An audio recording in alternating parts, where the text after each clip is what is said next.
ನಮಸ್ಕಾರ. ಕನ್ನಡಪ್ರಭ.com ನ್ಯೂಸ್ ಬುಲೆಟಿನ್ಗೆ ಸ್ವಾಗತ. Camera person ಹಾಲನ್ ಜೊತೆ ನಾನು ವಿಶ್ವನಾಥ್ ಸಿದ್ದಪ್ಪ. ಇಂದಿನ ಪ್ರಮುಖ ಸುದ್ದಿಗಳು.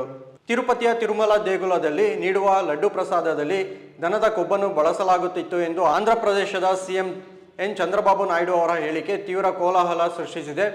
ಇದರ ಬಿಸಿ ಇದೀಗ ಕರ್ನಾಟಕದ ಪ್ರಮುಖ ದೇವಾಲಯಗಳಿಗೂ ತಟ್ಟಿದೆ. ಕರ್ನಾಟಕದ ಎಲ್ಲ ಪ್ರಮುಖ ದೇವಾಲಯಗಳಲ್ಲಿ ಭಕ್ತರಿಗೆ ನೀಡುವ ಪ್ರಸಾದವನ್ನು ಪರೀಕ್ಷೆಗೊಳಪಡಿಸಿಯೇ ಹಂಚಲಾಗುವುದು ಎಂದು ಧಾರ್ಮಿಕ ದತ್ತಿ ಇಲಾಖೆ ಸಚಿವ ರಾಮಲಿಂಗಾರೆಡ್ಡಿ ಹೇಳಿದ್ದಾರೆ. ಕರ್ನಾಟಕದಲ್ಲಿ 34,000 ದೇವಾಲಯಗಳು ದತ್ತಿ ಇಲಾಖೆಯ ಸುಪರ್ದಿಯಲ್ಲಿದೆ. ಈ ದೇವಾಲಯಗಳಲ್ಲಿ ಪೂಜೆ ಸಲ್ಲಿಸಿದ ನಂತರ ಭಕ್ತರಿಗೆ ಪ್ರಸಾದವನ್ನು ನೀಡಲಾಗುತ್ತದೆ. ಅಲ್ಲದೆ ಇನ್ಮುಂದೆ ಕೆಎಂಎಫ್ ನೀಡಿದ ನಂದಿನಿ ತುಪ್ಪವನ್ನು ಮಾತ್ರ ಪ್ರಸಾದಕ್ಕೆ ಬಳಸಬೇಕು ಎಂದು ಸುತ್ತೋಲೆ ಹೊರಡಿಸಿದೆ ಎಂದರು. ಈ ಬಾರಿಯ ವಿಶ್ವವಿಖ್ಯಾತ ಮೈಸೂರು ದಸರಾ ಮಹೋತ್ಸವವನ್ನು ಹಿರಿಯ ಸಾಹಿತಿ, ಕನ್ನಡ ಸಾಹಿತ್ಯ ಪರಿಷತ್ನ ಮಾಜಿ ಅಧ್ಯಕ್ಷ ಹಂಪ ನಾಗರಾಜಯ್ಯ ಉದ್ಘಾಟಿಸಲಿದ್ದಾರೆ ಎಂದು ಮುಖ್ಯಮಂತ್ರಿ ಸಿದ್ದರಾಮಯ್ಯ ಘೋಷಿಸಿದ್ದಾರೆ. ನಗರದ ಮಂಡಕಳ್ಳಿ ವಿಮಾನ ನಿಲ್ದಾಣದಲ್ಲಿ ಮಾಧ್ಯಮಗಳೊಂದಿಗೆ ಮಾತನಾಡಿದ ಅವರು, ದಸರಾ ಉದ್ಘಾಟಕರ ಆಯ್ಕೆಯನ್ನು ನನ್ನ ತೀರ್ಮಾನಕ್ಕೆ ಬಿಡಲಾಗಿತ್ತು. ನಾನು ಹಂಪ ನಾಗರಾಜಯ್ಯ ಅವರನ್ನು ಆಯ್ಕೆ ಮಾಡಿದ್ದೇನೆ. ಅವರಿಗೆ ದಸರಾ ಉದ್ಘಾಟನೆಗೆ ಆಹ್ವಾನ ನೀಡಲಾಗುವುದು ಎಂದರು. ಅಕ್ಟೋಬರ್ 3ರಂದು ಮೈಸೂರು ದಸರಾ ಮಹೋತ್ಸವಕ್ಕೆ ಚಾಲನೆ ಸಿಗಲಿದೆ. ಮುಸ್ಲಿಮರು ಹೆಚ್ಚಾಗಿ ವಾಸಿಸುವ ಗೋರಿಪಾಳ್ಯ ಪಾಕಿಸ್ತಾನದಲ್ಲಿದೆಯೇ ಎಂದು ಪ್ರಶ್ನಿಸುವ ಮೂಲಕ ಹೈಕೋರ್ಟ್ ನ್ಯಾಯಮೂರ್ತಿಯೊಬ್ಬರು ವಿವಾದ ಹುಟ್ಟುಹಾಕಿದ್ದಾರೆ. ಪ್ರಕರಣವೊಂದರ ವಿಚಾರಣೆ ವೇಳೆ ಹೈಕೋರ್ಟ್ ನ್ಯಾಯಮೂರ್ತಿ ವೇದವ್ಯಾಸ ಶ್ರೀಶಾನಂದ ಅವರು ಈ ಹೇಳಿಕೆ ನೀಡಿದ್ದರು. ನ್ಯಾಯಾಧೀಶರ ಈ ಹೇಳಿಕೆ ವಿಡಿಯೋ ಸಾಮಾಜಿಕ ಜಾಲತಾಣಗಳಲ್ಲಿ ವೈರಲ್ ಆಗುತ್ತಿದ್ದು, ಇದಕ್ಕೆ ತೀವ್ರ ವಿರೋಧ ವ್ಯಕ್ತವಾಗುತ್ತಿದೆ. ಅಲ್ಲದೆ ಸುಪ್ರೀಂ ಕೋರ್ಟ್ ಸಹ ಈ ಹೇಳಿಕೆಯನ್ನು ಗಂಭೀರವಾಗಿ ಪರಿಗಣಿಸಿದ್ದು ಸ್ವಯಂ ಪ್ರೇರಿತ ಪ್ರಕರಣ ದಾಖಲಿಸಿಕೊಂಡಿದೆ. ಅಷ್ಟೇ ಅಲ್ಲದೆ ಸುಪ್ರೀಂ ಕೋರ್ಟ್ನ ಮುಖ್ಯ ನ್ಯಾಯಮೂರ್ತಿ ಡಿವೈ ಚಂದ್ರಚೂಡ್ ನೇತೃತ್ವದ ಸಾಂವಿಧಾನಿಕ ಪೀಠವು ಕರ್ನಾಟಕ ಹೈಕೋರ್ಟ್ ರಿಜಿಸ್ಟ್ರಾರ್ ಜನರಲ್ರಿಂದ ಈ ಸಂಬಂಧ ವರದಿ ಕೇಳಿದೆ.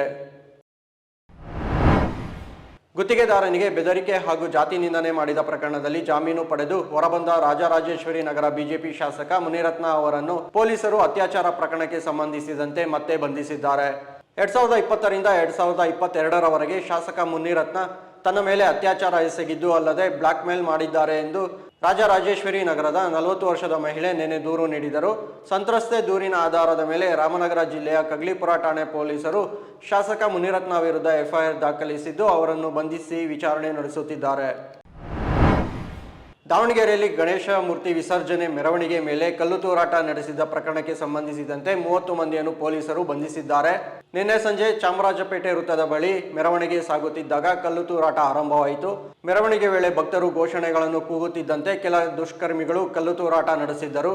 ಕಲ್ಲು ತೂರಾಟದಲ್ಲಿ 2 ಪೇದೆಗಳು ಗಾಯಗೊಂಡಿದ್ದರು. ಕೂಡಲೇ ಪರಿಸ್ಥಿತಿಯನ್ನು ನಿಯಂತ್ರಿಸಿ ಗಣೇಶ ಮೂರ್ತಿಯನ್ನು ಶಾಂತಿಯುತವಾಗಿ ವಿಸರ್ಜಿಸಲಾಯಿತು.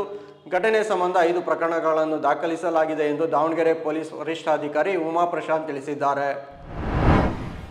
ವಾಲ್ಮೀಕಿ ನಿಗಮ ಹಾಗೂ ಮೂಡ ಹಗರಣ ಪ್ರಕರಣವನ್ನಿಟ್ಟುಕೊಂಡು ಸರ್ಕಾರದ ವಿರುದ್ಧ ಹರಿಹಾಯುತ್ತಿರುವ ಬಿಜೆಪಿ ಹಾಗೂ ಜೆಡಿಎಸ್ ವಿರುದ್ಧ ಕಾಂಗ್ರೆಸ್ ಡಿನೋಟಿಫಿಕೇಶನ್ ಅಸ್ತ್ರವನ್ನು ಪ್ರಯೋಗಿಸಿದೆ. ಕೆಪಿಸಿಸಿ ಕಚೇರಿಯಲ್ಲಿ ಜಂಟಿ ಸುದ್ದಿಗೋಷ್ಠಿ ನಡೆಸಿದ ಸಚಿವರಾದ ಕೃಷ್ಣ ಬೈರೇಗೌಡ, ದಿನೇಶ್ ಗುಂಡೂರಾವ್ ಮತ್ತು ಸಚಿವ ಸಂತೋಷ್ ಲಾಡ್, ಮಾಜಿ ಮುಖ್ಯಮಂತ್ರಿ ಬಿಎಸ್ ಯಡಿಯೂರಪ್ಪ ಹಾಗೂ ಕೇಂದ್ರ ಸಚಿವ ಎಚ್.ಡಿ. ಕುಮಾರಸ್ವಾಮಿ ವಿರುದ್ಧ ಅಕ್ರಮ ಡಿನೋಟಿಫಿಕೇಶನ್ಗೆ ಸಂಬಂಧಿಸಿದಂತೆ ಕೆಲ ದಾಖಲೆಗಳನ್ನು ಬಿಡುಗಡೆಗೊಳಿಸಿದರು. ಈ ವೇಳೆ ಮಾತನಾಡಿದ ಸಚಿವ ಕೃಷ್ಣ ಬೈರೇಗೌಡ, ಕೆಲವು ಪ್ರಕರಣಗಳಲ್ಲಿ ರಾಜ್ಯಪಾಲ ತಾವರ್ಚಂದ್ ಗೆಹ್ಲೋಟ್ ಅವರು ವಿಳಂಬ ನೀತಿ ಅನುಸರಿಸುತ್ತಿದ್ದಾರೆ. ತಪ್ಪು ಮಾಡಿದವರಿಗೆ ರಾಜ್ಯಪಾಲರು ರಕ್ಷಣೆ ನೀಡುತ್ತಿದ್ದಾರೆ. ಇವರು ಮಾಡಿದ ಅಕ್ರಮಗಳು ಒಂದೆರಡಲ್ಲ, ಅದರ ದಾಖಲೆಗಳನ್ನು ಇದೀಗ ಜನತೆಯ ಮುಂದಿಟ್ಟಿದ್ದೇವೆ ಎಂದರು. ಇವು ಇಂದಿನ ಪ್ರಮುಖ ಸುದ್ದಿಗಳು. ವಿವರವಾದ ಸುದ್ದಿಗಳಿಗಾಗಿ ಕನ್ನಡಪ್ರಭ.com ನೋಡಿ. ನಮಸ್ಕಾರ.